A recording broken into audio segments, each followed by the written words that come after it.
Hai teman kece, apa kabarnya nih? Kembali lagi dengan Kak Nifta. Kali ini kita akan belajar soal bahasa Indonesia untuk kamu yang kelas 7 dengan topik cerita imajinasi. Burung Nuri dan Elang.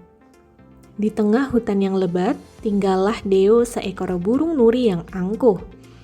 Deo tinggal di tengah hutan bersama banyak hewan lainnya. Namun, Deo tidak mau bergabung dengan mereka karena Deo merasa memiliki paras yang rupawan. Kelebihannya itu membuatnya gemar memamerkan dirinya di depan teman-temannya.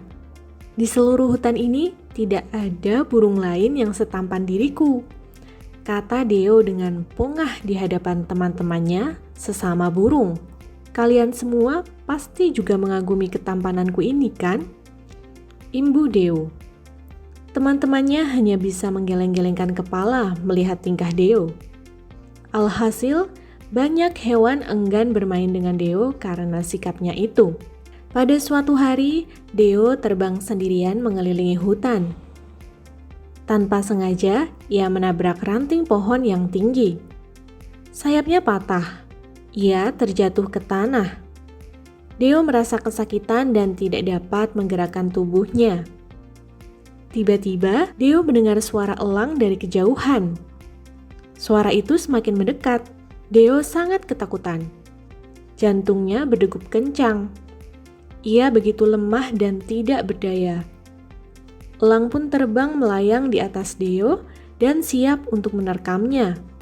Ketika elang itu hendak memangsa Deo, sekawanan burung yang melihatnya kemudian mendatangi Deo. Mereka bersuara ribut untuk mengusir elang.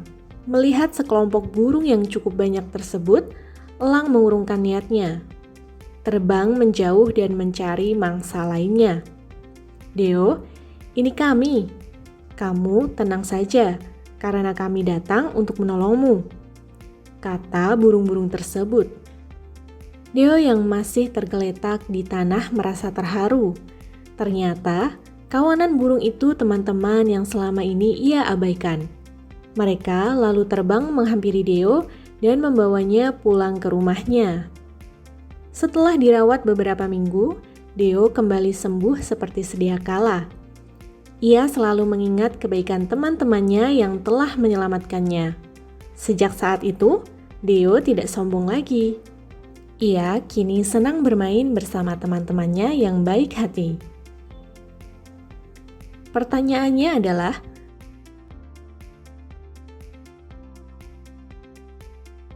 peribahasa yang tepat untuk menggambarkan keadaan Deo pada paragraf kedua adalah titik-titik. Nah, sekarang kita bahas ya teman kece. Pada soal ini, kita diminta untuk menentukan peribahasa yang tepat mana untuk dapat menggambarkan keadaan Deo yang telah dijelaskan pada paragraf kedua. Nah, sekarang kita baca ulang isi paragraf kedua. Pada suatu hari, Deo terbang sendirian mengelilingi hutan. Tanpa sengaja, ia menabrak ranting pohon yang tinggi. Sayapnya patah, ia terjatuh ke tanah.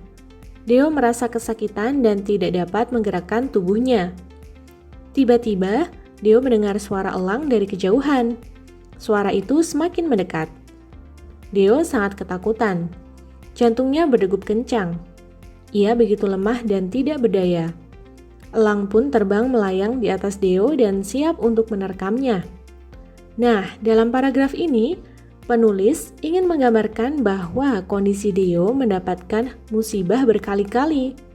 Mulai dari menabrak ranting pohon yang tinggi, kemudian sayapnya patah hingga ia terjatuh ke tanah. Bahkan ia hampir celaka karena kedatangan elang.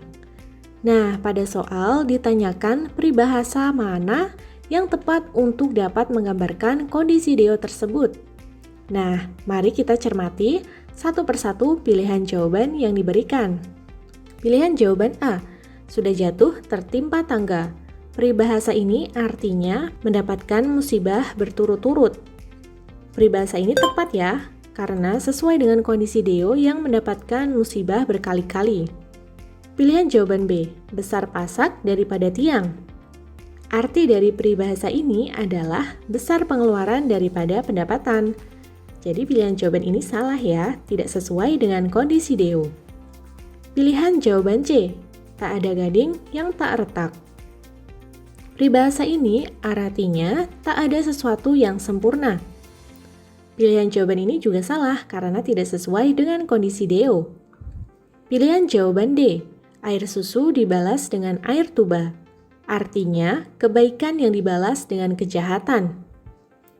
Pilihan jawaban ini juga salah ya, karena tidak sesuai dengan kondisi yang dialami Deo. Nah, jika dilihat dari maknanya, maka peribahasa yang tepat untuk menjawab pertanyaan tersebut adalah sudah jatuh tertimpa tangga, atau pilihan jawaban yang A. Gimana teman kece? Mudah kan? Sekarang, teman kece yang coba jawab pertanyaan ini di kolom komentar ya. Jangan lupa untuk like, komen, subscribe, dan share video ini ke teman kece lainnya. Kalau teman kece mau latihan soal yang lebih banyak lagi tentang bahasa Indonesia, langsung aja yuk latihan soal di kejarcita.id atau download aplikasi Kejar Cita di Play Store sekarang juga. Kejar Cita, kejar ilmu, raih cita.